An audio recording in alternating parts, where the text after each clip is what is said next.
విశ్వతో వృత్వా.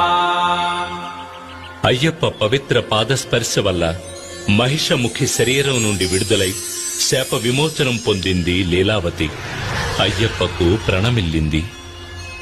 స్వామి, తమ పవిత్ర పాదస్పర్శ చేత నాకు శాప విముక్తి కలిగింది. ఇక నేను తమకే సొంతం. నన్ను స్వీకరించి అనుగ్రహించండి స్వామి. నీ కోరిక నెరవేరదు. ఈ అవతారములో నిత్య బ్రహ్మచారిగానే నేను ఉండబోతున్నాను. అయినా ఒక్క అవకాశం ఉన్నది. నాకు ఒక ఆలయం కట్టబడుతుంది.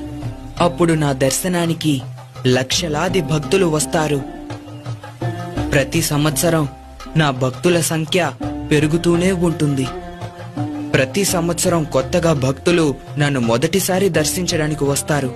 ఆ విధంగా ఏ సంవత్సరం అయితే కొత్త భక్తులు ఎవరు రారో అప్పుడు నేను నిన్ను వివాహం ఆడేదను. అంతవరకు ఎదురుచూడు.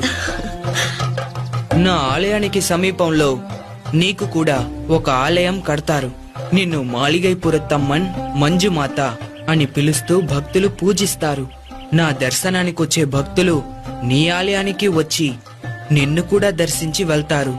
నాకు సమీపంలోనే ఉన్న నువ్వు ఏ సంవత్సరం కొత్త భక్తులు ఎవరూ నన్ను దర్శించుకోవడానికి రాలేదో తెలుసుకోవచ్చు. అంతవరకు వేచి ఉండు. తమ చిత్తం ఇదే అయితే నా భాగ్యం కూడా ఇదే. తమకు సమీపంలో నాకు ఓ ఆలయం కట్టించి నన్ను కూడా